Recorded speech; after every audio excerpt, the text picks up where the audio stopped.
This is my first YouTube video. ನಾನು seed cycling ಬಗ್ಗೆ ಹೇಳ್ತಾ ಇದ್ದೀನಿ, ಅದ್ರ ಲಡ್ಡು ಮಾಡ್ತಾಯಿದ್ದೀನಿ. ಸೊ ಫಸ್ಟ್ ಅದಕ್ಕೆ ಬೇಕಾಗಿರೋ ಇಂಗ್ರೀಡಿಯೆಂಟ್ಸ್ ಬಂದುಬಿಟ್ಟು flax seeds, pumpkin seeds, fennel seeds ಅಂದರೆ ಶುಂಠಿ.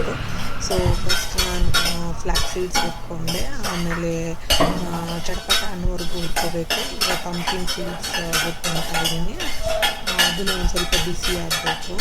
ಸೊ ಸೀಡ್ ಸೈಕ್ಲಿಂಗ್ ಯಾಕೆ ಇಂಪಾರ್ಟೆಂಟ್ ಅಂದರೆ ಈ ಥರ PCOD, ಕೇಸಲ್ಲಿ ಪಿಂಪಲ್ಲು ಆ ಥರ ಬಂದರೆ ಈ ಥರ ಲಡ್ಡು ಮಾಡ್ಕೊಂಡು ತಿನ್ನೋದ್ರಿಂದ ತುಂಬ ಬೆನಿಫಿಟ್ ಇದೆ. ಸೊ ಸೀಡ್ ಸೈಕ್ಲಿಂಗ್ ಏನಂದರೆ ಫಸ್ಟ್ ಆಫ್ ಪೀರಿಯಡ್ಸಿಂದ ನೆಕ್ಸ್ಟ್ 15 ಡೇಸ್ಗೆ ಅದನ್ನು ಫಾಲಿಕ್ಯುಲರ್ ಫೇಸ್ ಅಂತಾರೆ. ಆ ಫೇಸಲ್ಲಿ ಈ ಲಡ್ಡು ಮಾಡ್ಕೊಬೇಕು. 16th ಮತ್ತು 30th ಇನ್ನೊಂದು ಲ್ಯೂಟಲ್ ಫೇಸ್ ಅಂತಾರೆ, ಅದಕ್ಕೆ ಇನ್ನೊಂದು ಲಡ್ಡು.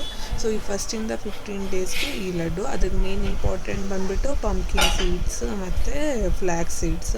ಸೊ ಇವಾಗ ಮಿಕ್ಸಿ ಜಾರ್ ತೊಗೊಂಡು ನಾನು ಅದನ್ನು ಪೌಡರ್ ಮಾಡ್ತಾಯಿದ್ದೀನಿ. ಸೊ ಅದರಲ್ಲಿ ಪಂಪ್ಕಿನ್ ಸೀಡ್ಸ್ ಹಾಕಿದೆ, ಫ್ಲ್ಯಾಕ್ಸ್ ಸೀಡ್ಸ್ ಹಾಕಿದೆ, ಸೋಂಪು ಹಾಕಿದೆ. ಸೋಂಪು ಹಾಕೋದ್ರಿಂದ ಒಂಥರ ಮೌತ್ ಫ್ರೆಶ್ನರು ಆಗುತ್ತೆ, ಸ್ಮೆಲ್ ಕೂಡ ಚೆನ್ನಾಗಿ ಬರುತ್ತೆ.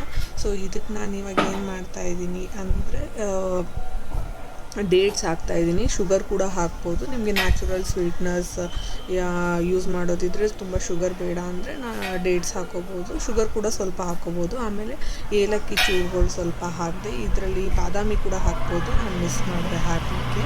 ಆಮೇಲೆ ಕೊಕೊನಟ್ ಫ್ಲೋರ್ ಹಾಕ್ತಾಯಿದ್ದೀನಿ. ಅದು ಬಂದುಬಿಟ್ಟು ನಾನು ಗುಡ್ ಗ್ರೇಸ್ ಬ್ರ್ಯಾಂಡಿಂದ. ಕೊಕೊನಟ್ ಫ್ಲೋರಲ್ಲಿ ತುಂಬ ಫೈಬರ್ ಕಂಟೆಂಟ್ ಇರುತ್ತೆ. ಆಮೇಲೆ ನೆಕ್ಸ್ಟ್ ಇದು ಹಾಕ್ತಾಯಿದ್ದೀನಿ, ಹುರ್ಗಡ್ಲೆ ಪುಡಿ ಹಾಕಿ ಪೂರ್ತಿ ಪೌಡ್ರ್ ಮಾಡಿಕೊಂಡೆ. ಆಮೇಲೆ ಪೌಡ್ರ್ ಮಾಡ್ಕೊಂಡ್ಮೇಲೆ ಅದಕ್ಕೆ ಸ್ವಲ್ಪ ತುಪ್ಪ ಹಾಕಿದೆ. ತುಪ್ಪ ಹಾಕಿ ಈಗ ಉಂಡೆ ಕಟ್ಟಬೇಕು. ಸ್ವಲ್ಪ ನಾನು ತರಿಯಾಗಿ ಮಾಡಿ ರುಬ್ಬಿಟ್ಟಿದ್ದೆ, ಸ್ವಲ್ಪ ನೀವು ಚೆನ್ನಾಗಿ ಗಟ್ಟಿಯಾಗಿ ರುಬ್ಕೊಳ್ಳಿ. ಸೊ ಈ ಥರ ಸ್ವಲ್ಪ ಬಿಸಿ ಇರುತ್ತೆ, ಆದಮೇಲೆ ರುಬ್ಬಕ್ಕೆ ಉಂಡೆ ಕಟ್ಟಕ್ಕೆ ಸ್ಟಾರ್ಟ್ ಮಾಡಿದ್ರು ಒಳ್ಳೆಯದಾಗುತ್ತೆ. ಸೊ ಇವಾಗ ನಾನು ಉಂಡೆ ಮಾಡ್ತಾಯಿದ್ದೀನಿ. ಸೊ ಇದನ್ನು ನೀವು ಈ ಥರ ಉಂಡೆ ಮಾಡಿಟ್ಟು ಇದನ್ನು 15 ಡೇಸ್ ಇಟ್ಟು ಕನ್ಸ್ಯೂಮ್ ಮಾಡ್ಬೋದು. ಡೈಲಿ 1 or 2 ತಿಂದರೆ ತುಂಬ ಚೆನ್ನಾಗಿರುತ್ತೆ. ಪಂಪ್ಕಿನ್ ಸೀಡ್ಸಲ್ಲಿ ಜಿಂಕ್ ಕಂಟೆಂಟ್ ಇರುತ್ತೆ. ಜಿಂಕ್ ನಿಮ್ಮ ಬಾಡಿಗೆ ಅತಿ ಅವಶ್ಯಕ. ಡೈಲಿ ಜಿಂಕ್ ಕಂಟೆಂಟ್ ಇರೋದು ತಿಂದರೆ ನಿಮ್ಮ ಬಾಡಿಗೆ ಒಳ್ಳೆಯದಾಗುತ್ತೆ. ಸೊ ಈ ಥರ ನಾನು ಉಂಡೆ ಮಾಡ್ತಾಯಿದ್ದೀನಿ. ಇದು ಫಸ್ಟ್ ಟೈಮ್ ಆಗಿರೋದ್ರಿಂದ ಅಷ್ಟು ಕರೆಕ್ಟಾಗಿ ಬಂದಿಲ್ಲ, ಬಟ್ ಪರವಾಗಿಲ್ಲ, ಹೇಗೋ ಮ್ಯಾನೇಜ್ ಮಾಡಿದೆ.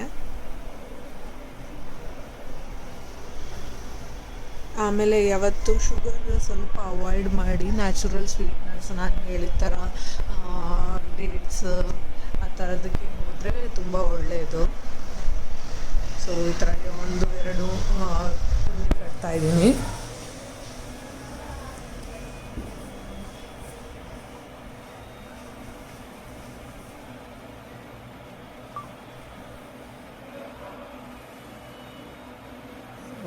ಹೀಗೆ ಉಂಡೆ ಕಟ್ಟಿದೆ.